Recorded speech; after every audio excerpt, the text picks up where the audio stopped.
السلام علیکم ناظرین، میں محمد اسلم حسین سیاست کی عالمی خبروں میں آپ سب کا استقبال کرتا ہوں۔ پیش ہے دنیا بھر سے آج کی کچھ اہم خبریں۔ امریکی نائب صدر کملا ہیرس اور ان کے شوہر ایمہوف نے آج یعنی ہفتے کے روز دارالحکومت واشنگٹن میں اپنی رہائش گاہ پر دیوالی منائی۔ ٹویٹر پر پوسٹ کی گئی ایک ویڈیو میں نائب صدر ہیرس اور ان کے شوہر ایمہوف کو اپنے ہاتھوں میں چمکتی پھلجھڑیوں کے ساتھ دیوالی کے موقع سے لطف اندوز ہوتے دیکھا گیا۔ یہاں تک کہ مہمان اور زائرین اس میں شامل ہو کر دیوالی منا رہے ہیں، جو ہندوستانی روشنیوں کا تہوار ہے۔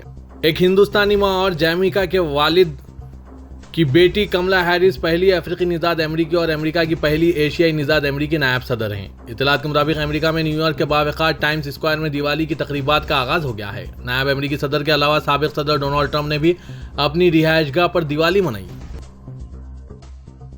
امریکی سینیٹ کی ایک کمیٹی 6 جنوری 2021 کو کیپٹل بل تشدد کی تحقیقات کر رہی ہے۔ اس کمیٹی نے سابق امریکی صدر ڈونلڈ ٹرمپ کو باضابطہ طور پر سمن بھیج کر گواہی کے لیے طلب کیا ہے اور عملی طور پر حاضر ہونے کو کہا ہے۔ اس سے قبل تفتیش کاروں نے جون اور جولائی میں 8 عوامی سماعتیں کی، جنہیں ٹرمپ اور دیگر ریپبلکنز نے سیاسی طور پر حوصلہ افزائی کی کارروائی قرار دیا۔ اس کے ساتھ ہی سماعت کے دوران کمیٹی نے فسادات کے وقت کے کئی اندیکھے ویڈیوز بھی آج جاری کیے۔ اقوام متحدہ کی ریلیف اینڈ ورکس ایجنسی برائے فلسطینی پناہ گزین نے عطیہ دہندگان سے لبنان میں فلسطینی پناہ گزینوں کی حمایت جاری رکھنے کے لیے 13 ملین امریکی ڈالر کی امداد کی اپیل کی ہے۔ اقوام متحدہ ریلیف اینڈ ورک ایجنسی برائے فلسطینی پناہ گزین کے کمشنر جنرل فلپ لیزاری نے ایک بیان میں کہا، لبنان میں فلسطینی پناہ گزینوں کے لیے فوری طور پر 13 ملین ڈالر کی اپیل کی جا رہی ہے۔ یہ فنڈنگ ایجنسی کو انتہائی ضروری نقد امداد فراہم کرنے اور بنیادی صحت کی دیکھ بھال کی خدمات فراہم کرنے کے قابل بنائے گی اور اپنے اسکولوں کو سال کے آخر تک کھلا رکھ سکتے ہیں۔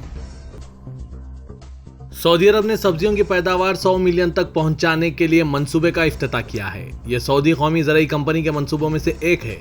الاقتصادیہ کے مطابق سیکریٹری ماحولیات و پانی و زراعت انجینئر احمد العیادات نے کہا کہ اس سے غذائی اشیاء کی پیداوار میں خود کفالت کا ہدف پورا ہوگا۔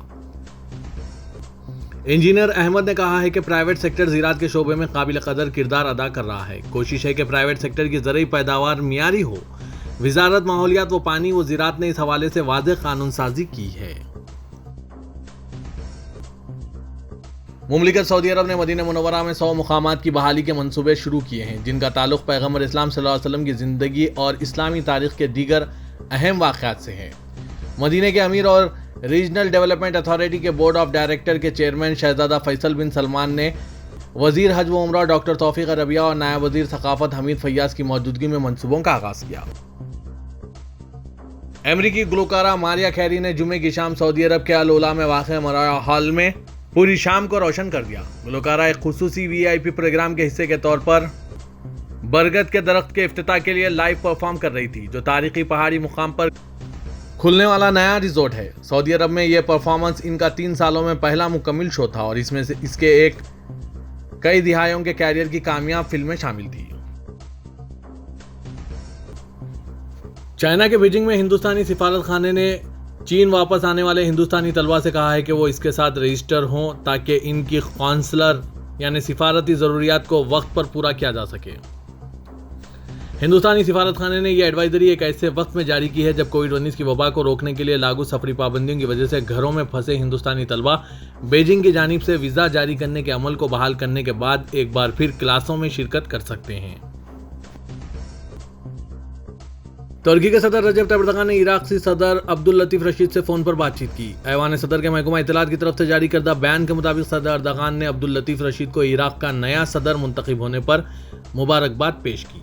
انہوں نے بات چیت کے دوران کہا کہ ہمسایہ ملک عراق کے امن، استحکام اور فلاح و بہبود کو ہم ترکیہ سے الگ نہیں سوچتے۔ باہمی تعلقات کو علاقائی سلامتی، استحکام اور خوشحالی میں خدمات فراہم کرنے کے زیر مقصد فروغ دینے میں ہماری کوششیں جاری و ساری رہیں گی۔ ہندوستان کے وزیر اعظم نریندر مودی نے سیاست میں ریوری کلچر کو لے کر ایک بار پھر ایک بڑا بیان دیا ہے۔ مدھیہ پردیش کے ستنا میں پردھان منتری آواس یوجنا کے تحت استفادہ کرنے والوں سے خطاب کرتے ہوئے مودی نے کہا کہ ملک میں ایک بڑا طبقہ اس سے چھٹکارا پانے کے لیے کمر بستہ ہے۔